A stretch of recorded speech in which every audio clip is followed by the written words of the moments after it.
So this is one of the things that we think is really important. Actually, we think this is, thinking about adversity is one of the 10 key areas of our spiritual growth, like moving toward maturity, moving toward Christ-likeness. Like we want to be able to see how God works in our lives in suffering in the same way that Christ did. So Paul's been writing this letter to the Corinthians, and we've been staying right in 2 Corinthians itself. And so Paul's been writing this letter to the Corinthians, and they kind of struggle with this notion of God working in the midst of adversity. So it's kind of like this. If you run into someone and ask them how they're doing, like let's say Bob. So you run into Bob and you ask Bob how he's doing, and so he might say, things are great. I just got a promotion at work, and the wife and I, we just came back from celebrating our anniversary for 2 weeks in Aruba, and I'm in great shape. I've been training for a half marathon, and every day when I come home, the dog greets me at the door, panting, and gets my slippers and whatever else like that. God is just really working in my life in a good way. Now, you might think, I wish God was working in my life quite in that same way. But maybe you meet Bob and you say to Bob, how are things going? And Bob might say, well,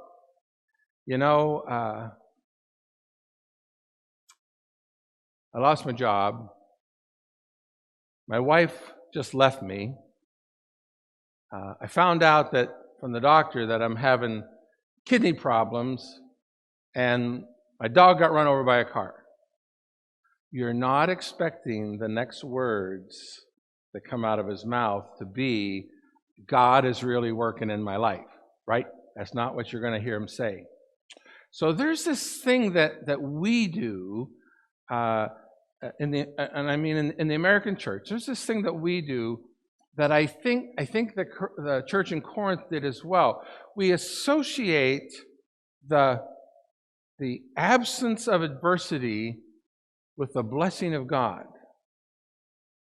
and the presence of adversity with the absence of God's blessing.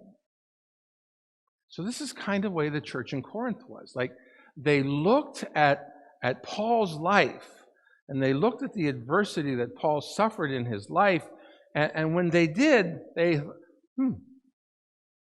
I'm not really sure God's hand is on him for ministry. Like, look at the things he's going through. They tended to look at other people who life was just going like super for them, and because it was, they assumed that God's blessing was upon that person. So we see this connection between the presence of adversity and the absence of God's blessing, and the absence of adversity and the presence of God's blessing. And so what I want us to grasp today is that's really not biblical. That's not how God works. So how about this? In your insert, there's this big long blank. And so what it says is, it starts out, my life would be great if. My life would be great if. So how are you filling in that blank? That's what I want to ask you this morning. My life would be great if. How are you filling in that blank? Now, usually, it's a good test. Like, I run this test on myself every once in a while to let me know, to let me see, like, just how are my priorities lining up in my life. Usually, how we fill in that blank has something to do with whether or not things are going well, right? Or that we want things to go well. Like, when you fill in that blank, you're not saying, like, my life would be great if, and you fill it in with hardships and adversities. My life would be going really well, more typically, my life would be going really well if we could remove these hardships and adversities. Paul was not in a hurry to remove the hardships and adversities from his life. You see, I think our problem is that we ask for too much and then we expect too little. How we fill in that blank sometimes has us setting the bar too low. Setting the bar too low. That God's got something more he's working on in our life than we would fill in that blank with. So let's read our text this morning. We're in 2 Corinthians and in chapter 4. 2 Corinthians chapter 4. So I want to back up one verse from what the bulletin says. I want to go back up to verse 6, just to cover that, to lead into what the but is about in verse 7. So in verse 6, for God said, let light shine out of darkness, made his light shine in our hearts to give us the light of the knowledge of God's glory displayed in the face of Christ. But so many buts in Scripture that just like you got to watch for them. But we have this treasure in jars of clay to show that this all-surpassing power is from God and not from us. We are hard-pressed on every side, but not crushed. We're perplexed, but not in despair. We're persecuted, but not abandoned. Struck down, but not destroyed. Sounds like we should make a song about that. We always carry around in our body the death of Jesus, so that the life of Jesus may also be revealed in our body. For we who are alive are always being given over to death for Jesus' sake, so that his life may also be revealed in our mortal body. So then, death is at work in us, but life is at work in you. It is written, I believe, therefore I have spoken. Since we have that same spirit of faith, we also believe and therefore speak, because we know that the one who raised the Lord Jesus from the dead will also raise us with Jesus and present us with you to himself.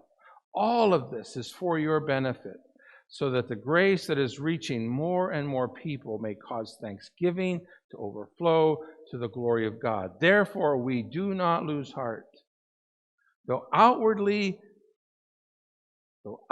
we are wasting away, yet inwardly we are being renewed day by day. For our light and momentary troubles are achieving for us an eternal glory that far outweighs them all.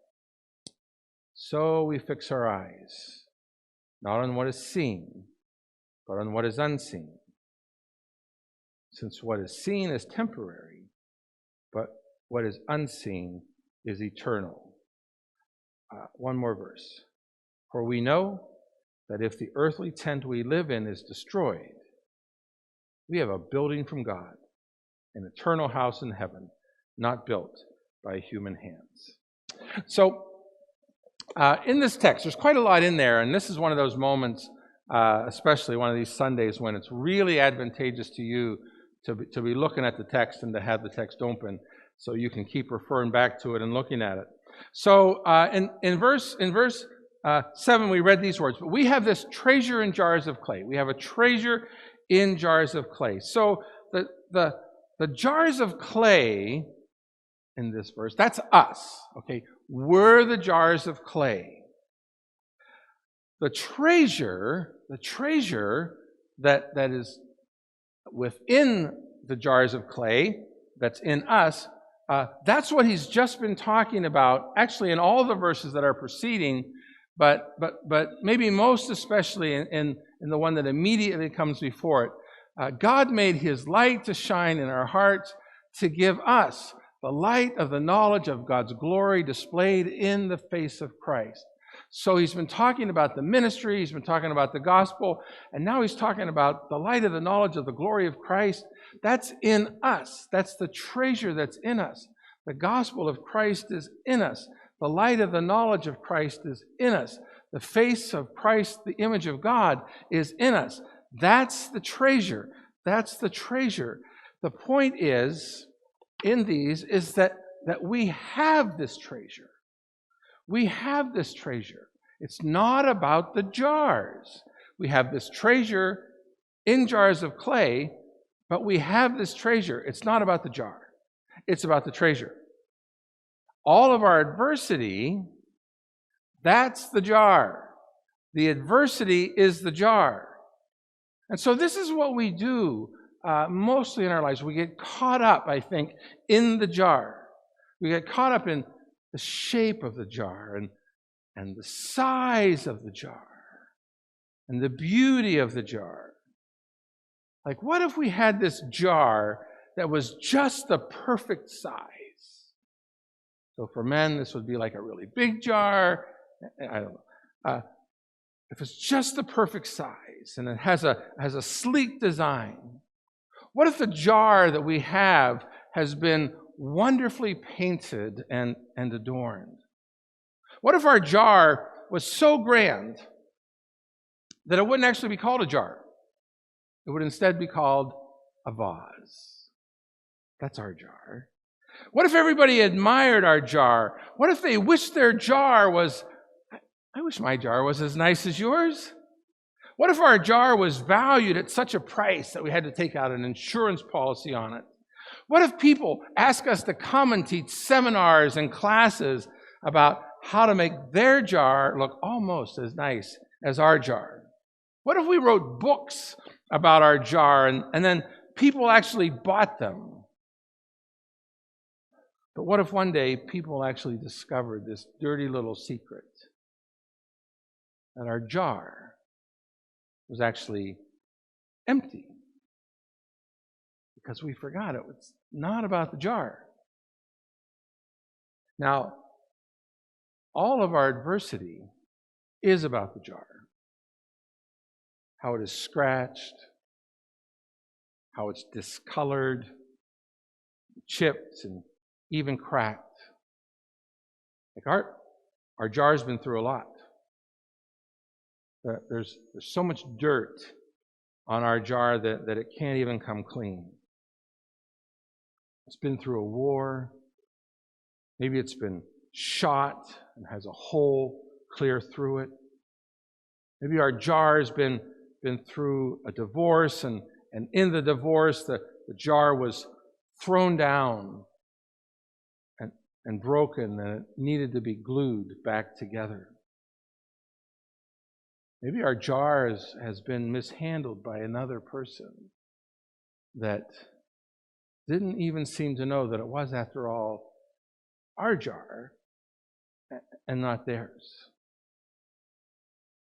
Or our jar used to be a part of a matching set, but the other pieces of the set are lost, stolen, or completely smashed. Maybe our jar has been set aside and discarded by some. Maybe our jar has been considered useless by others. See, for us, our adversity, it's all about the jar. But in our text, it's not about the jar. In our text, it's about the treasure that the jar holds. We have this treasure in jars of clay. But we have this treasure. We have this treasure. And maybe it's the treasure inside that actually keeps us from being crushed. So we read those 4 couplets that Paul poetically sings. We're hard pressed but not crushed. We're perplexed but not in despair. We're persecuted but not abandoned. We're struck down but not destroyed. And so maybe the first half of those couplets really does describe our jar. Our jar is hard pressed, perplexed, persecuted, struck. But because the treasure is inside of it, because of the treasure inside the jar, it's not crushed, and we're not in despair, and it's not abandoned, and it's not destroyed. We think about the great Bible stories like in the book of Daniel, Shadrach, Meshach, and Abednego, and they're thrown into the fiery furnace, but they're not burned up. Or Daniel's in the lion's den, and he's not eaten. Or the Christians, those first Christians in the first couple of centuries, they're in the Roman Colosseum where there's tens of thousands of people, and the Christians are tortured for sport. Oh, wait. Like they actually are burned up. They actually are eaten by lions or bears, and they actually are pierced through with spears and knives, and yet they refuse to deny Christ. They refuse to compromise. Everything has gone against them, but it's not about the jar. It's about the treasure that's inside.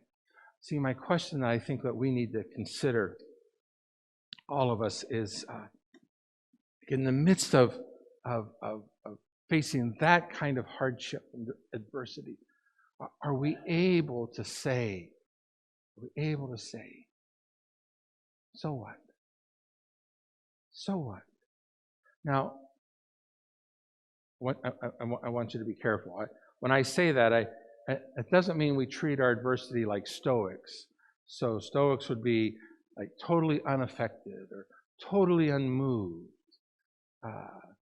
emotionless about adversity or hardship that they would face. So, like, we're not saying that. Like, no.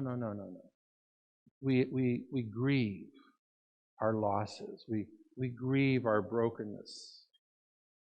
It grieves us, hurts us to have huge chunks of the jar broken off or shot through. But we recognize that there remains this treasure. That the treasure can't be burned out. And the treasure can't be eaten alive. It can't be taken from us. We will not be separate. No matter what happens to the jar, we will not be separated from the treasure that's within it. So Paul says these great things in verses 16 and 17. If you have your Bibles, you should look at these two verses. He says, "Therefore we do not lose heart." And like sometimes we're thinking like, yes, I do. Yes, I do. But whenever we lose heart, I think it's because I think this is when we're forgetting that it's not the jar, it's the treasure inside it. Therefore, we do not lose heart. Though outwardly we are wasting away, yet inwardly we are being renewed day by day. Verse 17. For our light and momentary troubles are achieving for us an eternal glory that far outweighs them all. Our light and momentary troubles. I think that's when a lot of people want to just like throw up their hands and hold on there, Paul. Like, I don't know about you, but my troubles are not light and momentary. They've been going on forever and they're pretty heavy. My troubles are not light and momentary. So, like, I just want to remind us, we did this last week, I just want to remind us of what Paul's light and momentary troubles were. So, this was in verse 11, and he's recounting the things that he's been through. So, Paul, tell us about your light and momentary troubles. Well, I've worked much harder than all the rest, been in prison more frequently, been flogged more severely, and been exposed to death again and again. 5 times I received from the Jews the 40 lashes minus 1. 3 times I was beaten with rods. Once I was pelted with stones. 3 times I was shipwrecked. I spent a night and a day in the open sea. I have been constantly on the move. I have been in danger from rivers, in danger from bandits, in danger from my fellow Jews, in danger from Gentiles, in danger in the city, in danger in the country, in danger at sea, and in danger from false believers. I have labored and toiled and often gone without sleep. I have known hunger and thirst. That's where I'm stopping right there. I have known hunger and thirst and have often gone without food. I have been cold and naked. Besides everything else, I face the daily pressure of my concern for all the churches. Paul, tell me again, what are your What are your light and momentary troubles? There they are. Now, I'm not asking you at all to compare your troubles with Paul's. Like, I'm not trying to get you to say, oh, wow, Paul had it way worse than I did. Even though I'm going to acknowledge, like, he had it way worse. I can honestly say I don't want to live that life, I don't think. But all of our troubles, all of our hardships, all of our adversities are hard for us. Like, we don't need to compare them to other people's. I just want you to see that Paul has this perspective that even though he has this long litany of adversity, he's able to look at that and not compare it with other people's adversity, but compare it with what is yet to come, the eternal weight of glory, and say in that comparison, oh, my troubles are light and momentary. See, we compare our adversity to the wrong thing. Like, we compare our adversities to other people's adversities. I just cannot tell you how many times as a pastor I've been meeting with someone who's facing some really difficult times, and then they'll say, I don't know why we say this, but then they'll say, well, I know there's someone always worse off than me. You know what I always think in my head? I always think like, well, okay, but there's somebody on the bottom rung of that ladder, right? Like, there's got to be someone where you're going to say, oh, nobody's worse off than you. We're comparing our adversity to the wrong things. We don't compare our adversity to other people's adversities. We compare our adversity to what awaits us, to the eternal weight of glory that Paul recognizes is there. And so this is what he says. He says, our light and momentary troubles, here's the really key words that I think we miss. Our light and momentary troubles are achieving. Like, they're actually at work in our lives. Our light and momentary troubles are at work in our lives. They're doing something for us. They're achieving something in our lives.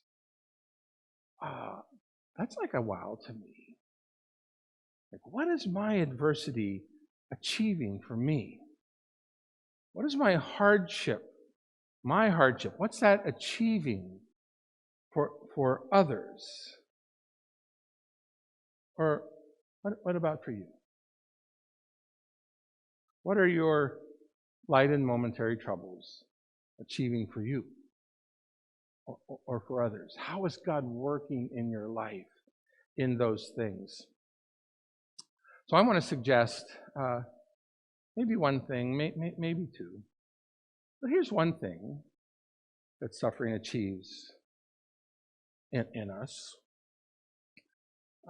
Suffering awakens in us a desire. Suffering awakens in us a desire. A desire for something that must be real, but cannot yet be known. Right? This eternal weight of glory. Suffering awakens us a desire for this eternal weight of glory. Something that must be real, but cannot be known. I could read a whole page of C.S. Lewis notes here. But one of the things that he talks about is, guys, you might not like this so much, but he talks about a scent of a flower that we have not found, or the echo of a tune we have not heard, or news from a country that we've never visited. This is what he says exactly. If we find ourselves with a desire that nothing in this world can satisfy, the most probable explanation is that we were made for another world. I think that's right.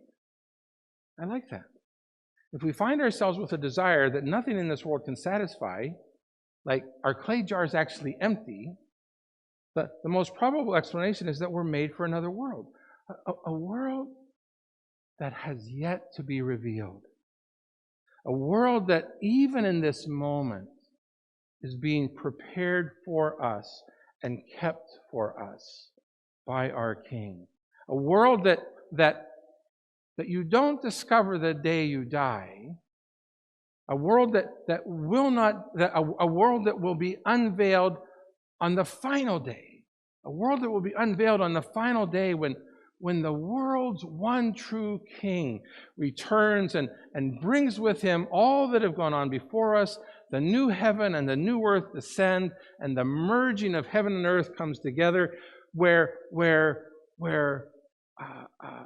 there's not even a sea from which evil can emerge, where one final time, God wipes away the tears. And it's the final time, because from this time on, there is no mourning and there's no death. When the light of the glory of Christ fills the city and our God dwells among us. The light of the glory of Christ, remember what that is? That's what we just read. That's the treasure that fills the jars of clay. And so there's this day when these jars of clay are totally broken, and the light of the glory of Christ comes in all its fullness and fills the city, and God, our God, dwells with us. I believe that suffering awakens this desire in us. Suffering gives us this reality check that which we long for, we cannot and will not experience in this world, no matter what we seek for and how hard we go seeking it. In another place, Paul says in Romans 8, I consider that the sufferings of this present time are not worth comparing with the glory about to be revealed in us. Not worth comparing. Well, he says that. So that's actually from Romans chapter 8. He says the sufferings of this present world aren't worth comparing with the glory that's going to be revealed in us. But when he writes to the Corinthians, it's like, I think I'm going to go ahead and compare them. That's what he says. I think I'm going to go ahead and compare them. And so from verse 16 of chapter 4 to verse 9 of chapter 5, that's what he's doing. Like, he's comparing. Like, I just went through my Bible and I just started circling like all the comparisons and contrasts. Like, he talks about how the death of Jesus is in us, but the life of Jesus is coming through. How on the outside we're wasting away, but on the inside we're being renewed. Our troubles are light, but then there's this weighty glory that's to come. There's the momentary versus the eternal. Like, I just like to think that for however long you endure your hardship and adversity, maybe it's for a lifetime.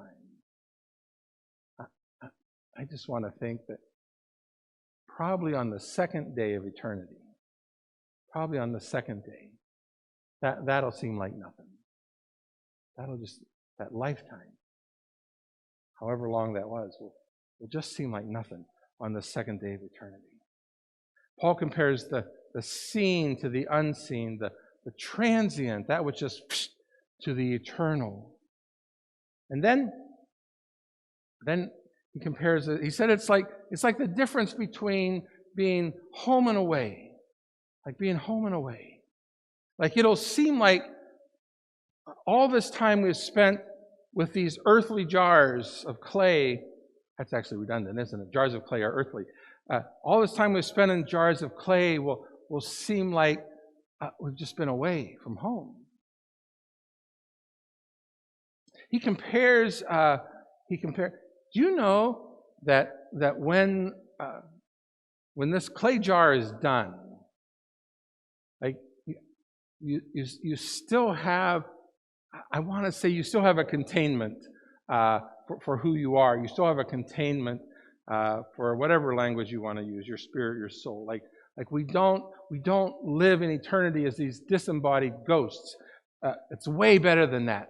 So the clay jar, its season ends, its function ends, and so we get a resurrection body from God. And so Paul says, he compares it like this. He said, it's like right now we're living in a tent. Now, like, I don't know why, but I know some of you like tenting, right? Like, you think tenting's fun. I'm not really sure why. I tented with my wife once when we went to the Creation Music Festival, and you didn't think it was fun. What? It's not? Yeah. So some of you think it's fun, but oh man, I'd much rather be in a 4-star hotel than a tent any day. But Paul knows what he's talking about. He's a tent maker. So these earthly tents are going to give way to a building made. He's saying that this resurrection body that you're going to have, this new body, this new containment of who you are, will be like a building from God compared to what we have now as like a tent. So I just want to say to Paul, like, go ahead and compare. I know you said it's not worth comparing. Go ahead and compare, because it becomes a matter of perspective. Like, if I have the vision for what is to be, and it's not seen, because he said that too, right? Like, we live by faith, not by sight. We don't see it. It's unseen, but if it gives me a whole new sense to how to handle the adversity that I experience. It's not just the now. Like, come on, we do this, right? Like, we live for the now. This is how it is right now. We live for the now, the current, the scene, the earthly body. But in one more place, Paul said that if it's just for this life that we have hope, then we are to be most pitied. If for this life only we are to have hope, we're to be most pitied. So I think suffering awakens a desire within us for that which we do not yet know, but long for, and believe for, and hope for. And when that happens, I'll just say this really fast. When that happens, I think what suffering does for us, what it achieves for us, is that it weans us from other loves. If everything you love is about the jar, everything you love is about the jar, you're lost. But adversity on the jar weans us from these other loves. If we had time, we'd look at the chapter after chapter 5. We'd look at chapter 6 and what Paul says there. And he goes through some of his adversities again. And at the end of it, he says, he talks about being in the temple of the presence of the living God. Not the temple in Jerusalem, but the temple of the presence of the living God. And he talks about God dwelling with us, just like in the new heaven and the new earth. And he says, therefore, since we have that promise of the eternal temple, that promise of God dwelling in our midst, since we have that promise, dear friends, let us purify ourselves from everything that contaminates body and spirit, from everything that contaminates the jar, from everything that makes the treasure unwelcome in the jar. Let's purify ourselves from everything that contaminates body and spirit, perfecting holiness out of reverence for God.